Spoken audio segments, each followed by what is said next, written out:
విమానం షూటింగ్లోనే కేరళ నుంచి దిగి ఆ షార్ట్కి వచ్చే గ్యాప్లో అన్న నా స్టోరీ చెప్పనా షార్ట్గా చెప్పు అని చెప్పేసి లేదన్నా నా అక్కడ నుంచి ఆ వాక్ చేసి వచ్చే గ్యాప్ 1.5 minute 2 minutesలో చెప్పాడు.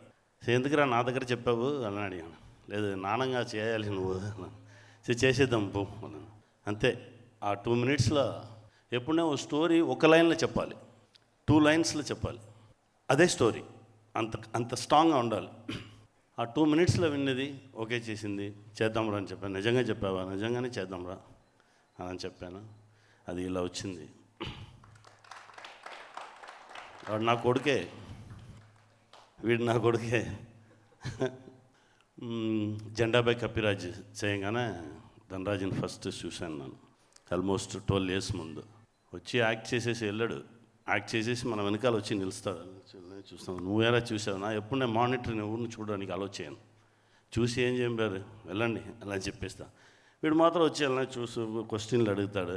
ఫస్ట్ నన్ను చూసిన వాడిని అన్నాన్ని పిలిచినవాడు వాడు. ఆ ఫిలిం అయ్యింది. అయిన తర్వాత అప్పుడప్పుడు టచ్లో వస్తాడు. ఎప్పుడు నేను వాని కోసం ఏది అడగట్లేదు ఇప్పుడు వరకు.